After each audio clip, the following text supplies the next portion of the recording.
Mr. Manufo. Good morning. This is Judge Alyssa Perez resuming the civil docket for the 210th District Court for June 21st, 2023. Again, all matters being heard today are being heard in accordance with all emergency orders and directives regarding COVID-19. In addition to that, we are streaming all matters live via YouTube. Mr. Manufo, would you call our next case, please? In cause number 2021 DCV 3028, Rosa Maria Saucedo de Alonso et al. Versus Fifth Floor Fright LLC et al. Announcement of council, please. This is Matt Greenberg for the Alonso family. Norm Snyder for Fifth Floor Fright LLC. Nick Benya for Claudia Guzman. I'm also appearing for Mr. Stuart Forbes. Kristen Aguilar for defendant Detmar. Good afternoon. Good afternoon. Good morning, council. Good morning. Good morning. All righty. So we are scheduled today on, I believe, a motion to compel. The court did receive a correspondence from Mr. Snyder, and I just wanted to confirm with counsel, Mr. Greenberg, that you also received it and had an opportunity. Honestly, the court has been in trial, and so I'm not even sure when I received it. I know I looked for it this morning. So Yes, Your Honor, I've reviewed it. so we're back on this. I don't know. I don't have any questions. So Mr. Greenberg, do you have any requests or? I do. I understood. I think I understood what Mr. Snyder's letter was saying. I think that there are still some concerns that are left unaddressed by the letter because of the existence of the information that you can see in the snapshot. And if I'm able to share my screen to take a look at the snapshot. If we take a look, Your Honor, you can see starting at 4:07 a.m. there's available images. 4:07, if I can zoom in here. 4:12, 4:17. The one that's highlighted is 4:22 a.m. That's the only one that's showing me right here, right? Then there are other icons, which, you know, if there was no data submitted to the Samsara system at all, and there was no events recorded, there would be no entries that look to be videos, distinct from photographs, which we're seeing here. I don't have any of this information. I don't have any of those photos, and we still don't know what's in this drop-down menu that says all events or images, and we don't know what happens when you click retrieve video. So, I mean, what I keep coming back to, the way that I conceptually think about this, is at some point in time, someone on this case logged into this portal, selected this image, and took this screenshot. And that is all the information that they seem to be able to give me. And I think that that's problematic from a spoliation standpoint. I think it's also problematic from just a discovery standpoint, because if it just appears from this dashboard to be a whole host of other information that at least at one point in time was available. So I don't think that he's complied with this court's order. I think there's obviously information that you can still receive, additional videos and images. And what I'm going to ask the court to do is to allow me access to this portal for this system so that I can click on it myself. Let me ask this. I didn't, have this photo memorized that you showed us, Yes. showed the court at the last hearing. And I'm not sure, Mr. Snyder, if your letter addressed this. Is the data, is it able, can we tell from the data when the mechanism stopped working? Like, is there a time, is there something that tells us, because I think your reference, once the accident happens and the fire happens, there are possibly multiple reasons why either recording or uploading of data wouldn't have happened. Is there a specific time that we're seeing through that information when it stops doing that, or are we speculating? Not to my Mhm. knowledge, Your Honor. However, I'm somewhat speculating about that, but not to my knowledge, based upon the almost hour and a half conversation that I and my client had with the Samsara account representative. But actually, the best way to answer that question would be to speak directly to the Samsara account representative and Your take Honor, his deposition. you can see that it's transmitting data, the GPS is transmitting data as late as 4:28 a.m. because of the GPS information that's contained on the snapshot, right? So it shows the starting point and the starting time, 4:03, and it shows the end time that the GPS is showing, which is 4:28. But is that a snapshot of a live data, I guess? So for example, it's not an estimate that is logged in something. For example, if you put something in your GPS, right, and it gives you an arrival time, doesn't mean that it's already that time. Yeah, no, Your Honor, if you look at the top, the way that these systems work is they're done by trip. They're categorized by trip. And if you look up at the top left of the screenshot, it says trip timeline. Uh-huh. So this trip was 24 minutes It's 40. from start to finish, 24 minutes and 43 seconds. And so, and that matches up when you look over here to around the time frame from the beginning of the trip to the end of the trip, 24 minutes, 43 seconds. So the GPS is going to stop sending the information at this time. So it's not prospective. When you're looking at a trip timeline like this in the past, it is retrospective. So this is showing you what happened. It's not a projection of like when you type in a GPS. On that map, what does that little green dot indicate? I don't know what that green dot indicates. Wouldn't that be location? I mean, I don't know. What But are you you can- asking? Yeah, well, you can see just what I come back to also on the timeline of it. If we're looking at the time frame, is that it is showing that this trip took 23 minutes, and then at 4:26 a.m., which would be before it stopped, transmitting. There's some information here, so I think it's relevant. What I want is just the access. I mean, I want to be able to log into their portal for this trip. I'm not looking for other trips. I'm not looking for other drivers. I'm not looking for anything other than, can I have access to this portal for this trip so that I can click on these things myself? This is Samsara, right? No, this is available to Fifth Floor. They have a unique identifier and password and username that they can type in and they pull this information up. It's a cloud-based system. All right. Mr. Snyder? If we're just talking about for the limited trip timeline that's at issue here, according to the top left corner of this most recent still snapshot before the collision happened, I don't think I have any problem with that. Is that what you're talking about, Mr. Greenberg? Yes, Your Honor. This particular trip, and if you look over on the right-hand side of the screenshot, it's for, I mean, this date, this time period, the driver and the vehicle. Okay. Mr. Snyder, But my other alternative suggestion would also be, let's take the deposition of the Samsara account representative and put all of these questions to him and let him directly respond to questions about, what this system, what these devices are capable of doing, how they do it, and so forth.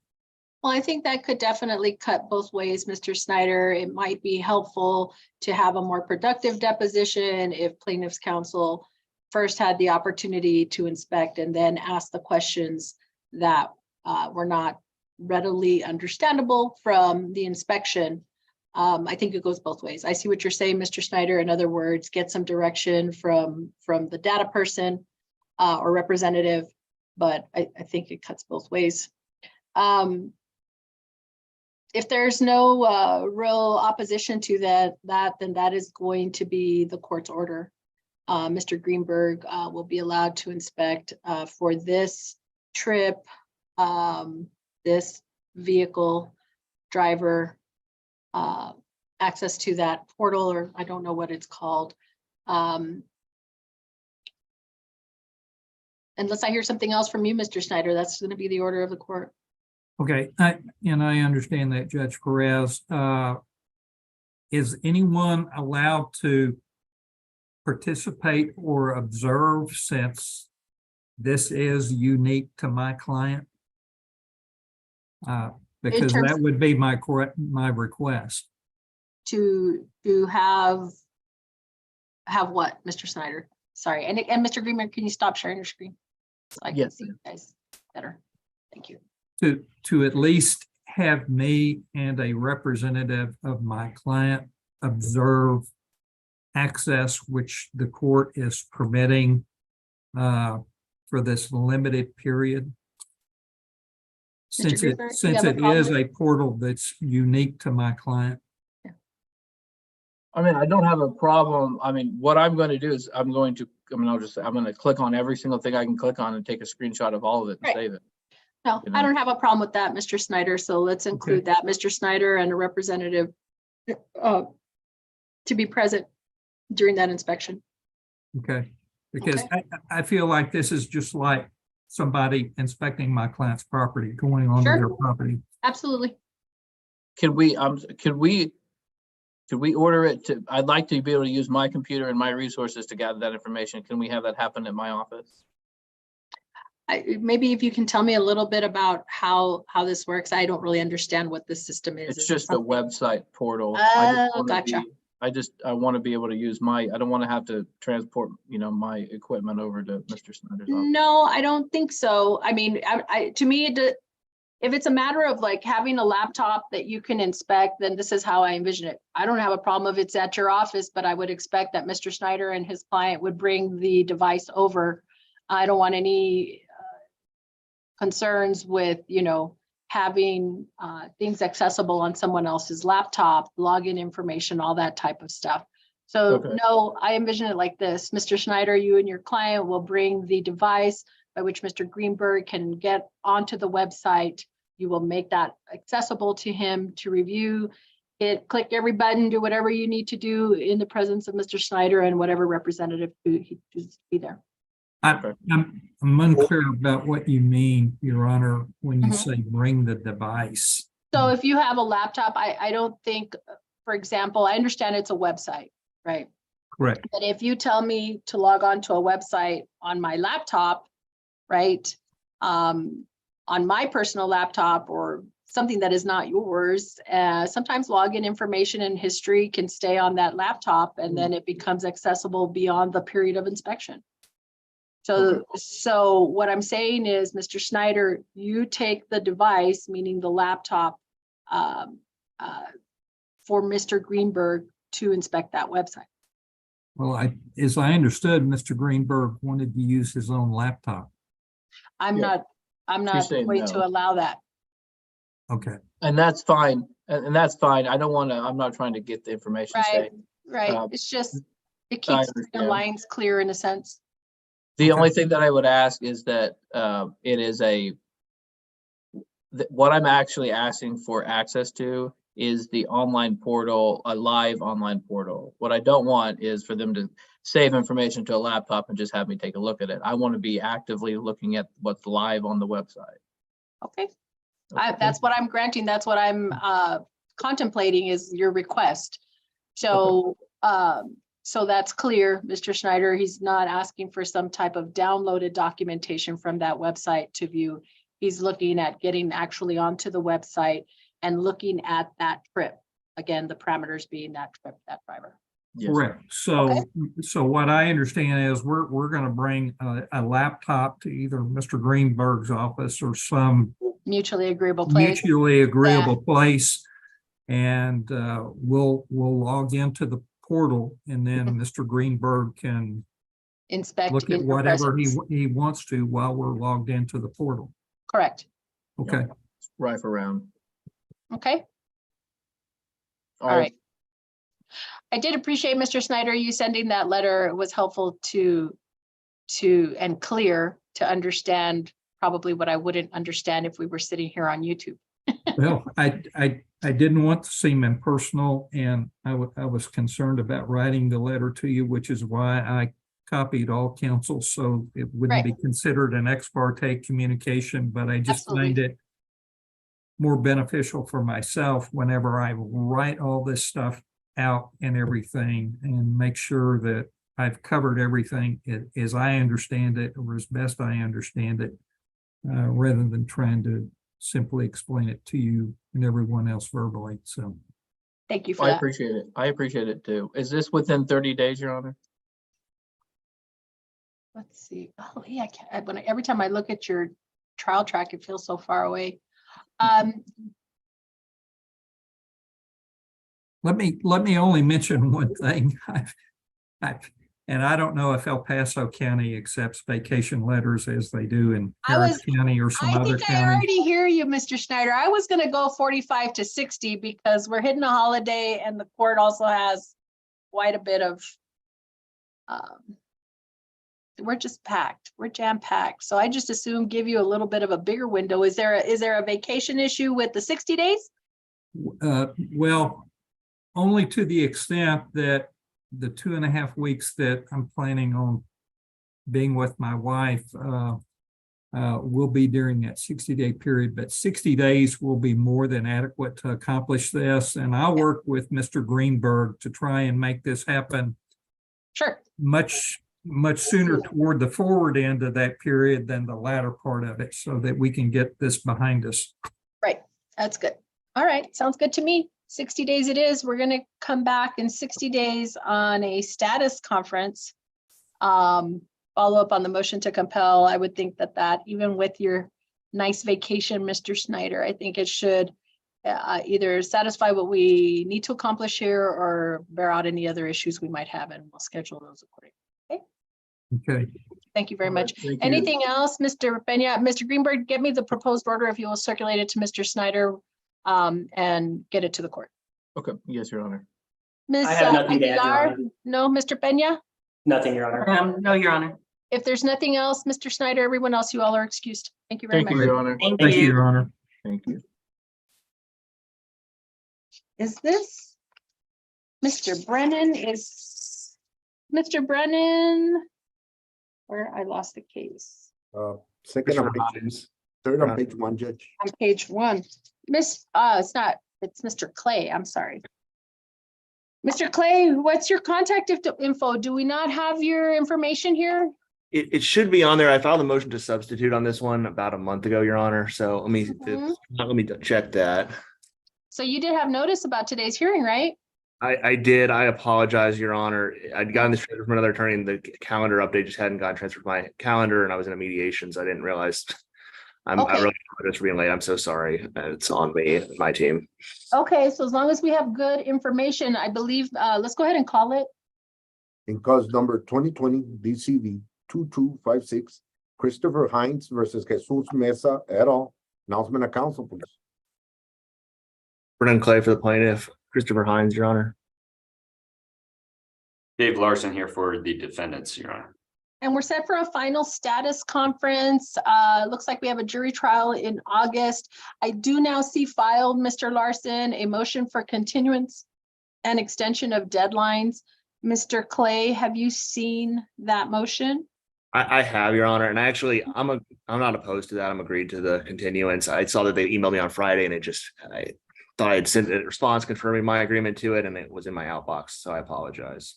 So I haven't read it, Mr. Larson. What are we asking for? What are you asking for in terms of an extension? I don't know what the court's availability in terms of, the trial itself, but, as of now, in terms of, I guess, the dispositive motion deadline, we'd be asking that it be extended out in sufficient time that we could conduct these depositions through the end of July. Obviously, we need to have our MSJ on file at least 21 days before it's heard. So it really depends what kind of trial docket we're looking at. So I would say this, in terms of a trial reset, I would be looking at December 1st. And if And if you all are good with that, then I just assume enter a new scheduling order with that trial date in mind. That should work, Your Honor. I was assuming that the dispositive motion deadline is probably in September or October, and then we should be good there. Yeah. Mr. Clay? I think that works for me, Your Honor. December 1st, a Friday is what I'm showing. Correct. So we would select a jury. If we were in trial, we would select a jury on Friday. Our docket call would be that Wednesday. The final civil pretrial would be 30 days before that docket call. So like the beginning of November, more or less. And that would be your mediation deadline. Okay, I'm agreeable to that, Your Honor.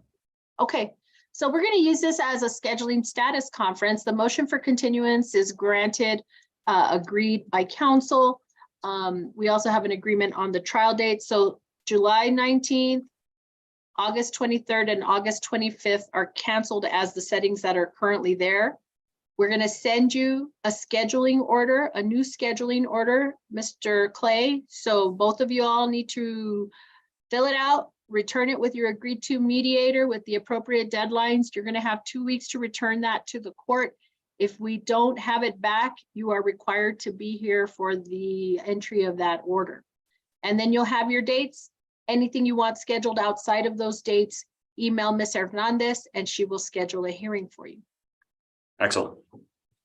Got it, Mr. Clay? Got it, Your Honor. All righty. Thank you very much. Thank you for your time. Thank you, Judge. All right, who's left? Bottom of page 2, Judge.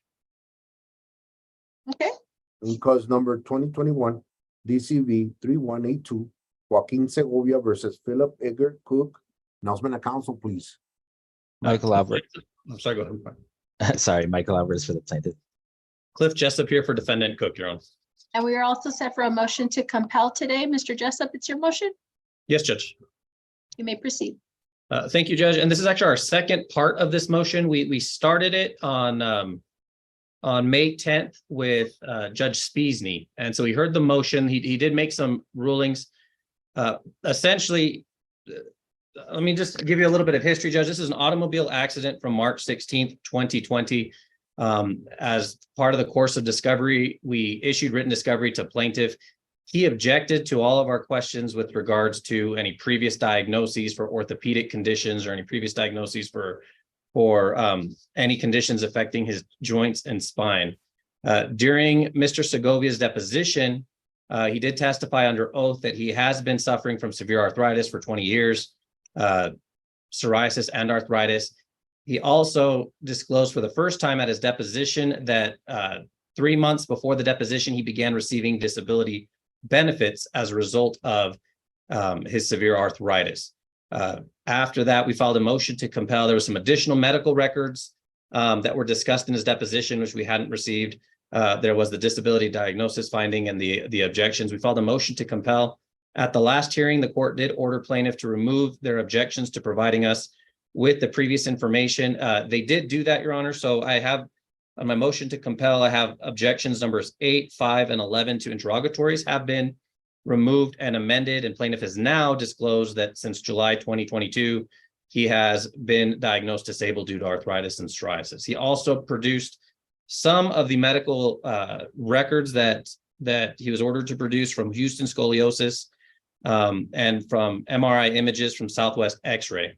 So the issue now, Judge, is the other big issue, Your Honor, is according to plaintiff, he was being treated previously by a Dr. Picasso on Southwest Boulevard with regards to his severe arthritis. Those records have still not been disclosed. We still don't have those or a release to obtain those. And then most importantly and significantly in this case, Judge, is his disability diagnoses,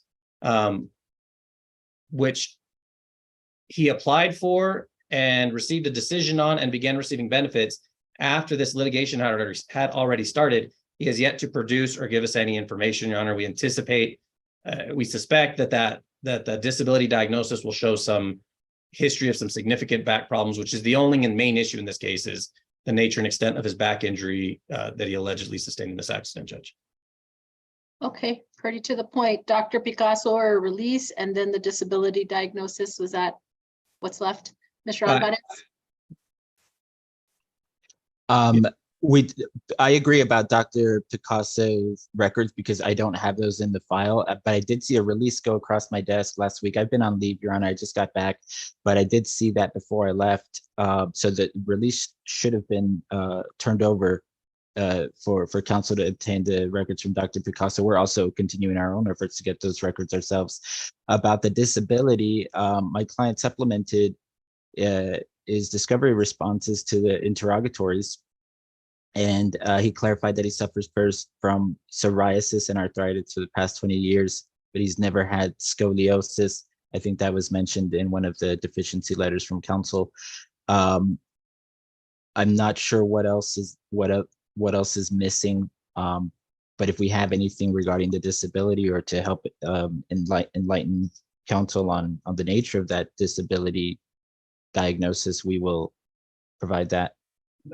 Your Honor, specifically, we've requested the disability application and especially any medical records submitted with his disability application, which was ultimately approved, Your Honor. We would like the ruling or the decision on why he is being diagnosed disabled, Your Honor. I think that bare minimum tells us what's going on with his medical conditions and whether they're related or not to this accident.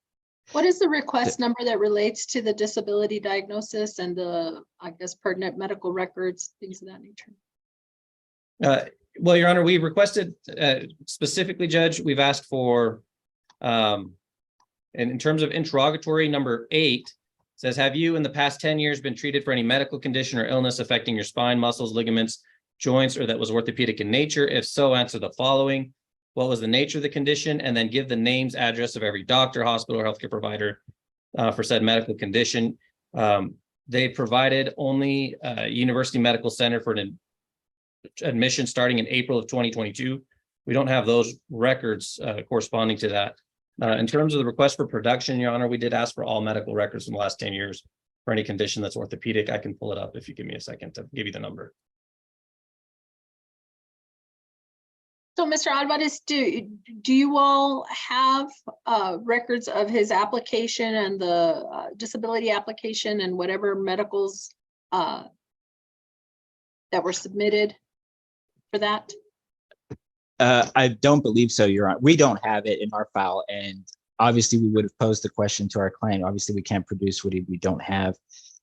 We did go over these with the client and asked him to provide us, even though I don't think we objected on 10 years, like any records is too broad. And at this point, I guess I would like to clarify something. I don't think the visiting judge made a ruling. He specifically deferred rulings, but based on, he did give us guidance that he thought 10 years was close to being too broad, but his tendency would be to allow it. So based on that, we went to instruct our client that he needed to give us anything he had for the past 10 years. We've produced everything we have in our files. Anything else?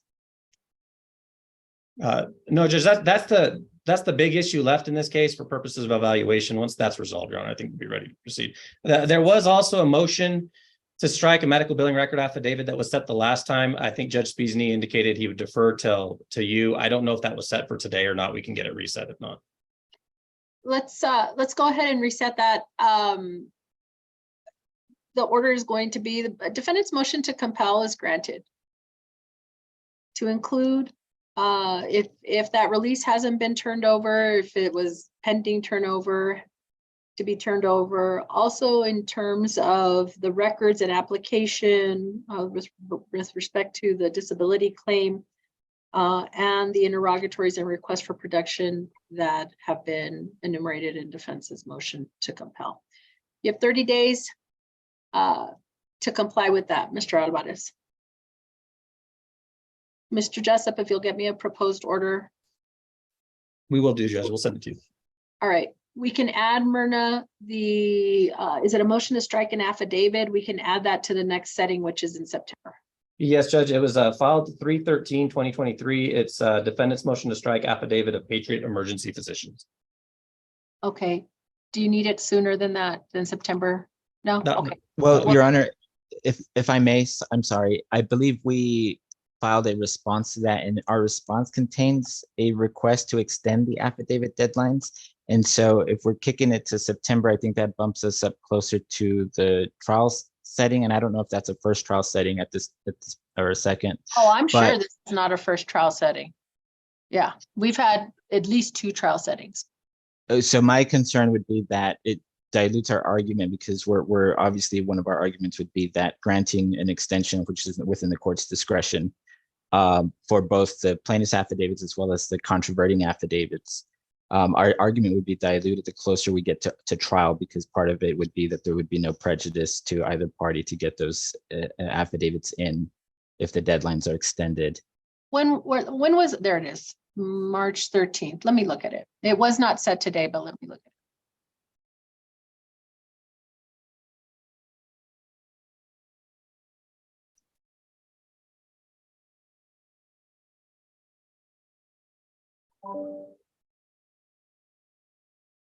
Are you all, I think I'll go ahead and take this on submission. You said there was a response to it, Mr. Alvarez? Yes, Your Honor. Okay. Okay. I don't want to rush through reading it right now, and I understand your concerns, Mr. Alvarez, about pushing it back so far. So if you all are okay with me taking this by submission, then I'll have an answer for you by the end of the week. I have no objection to that, Your Honor. Thank you.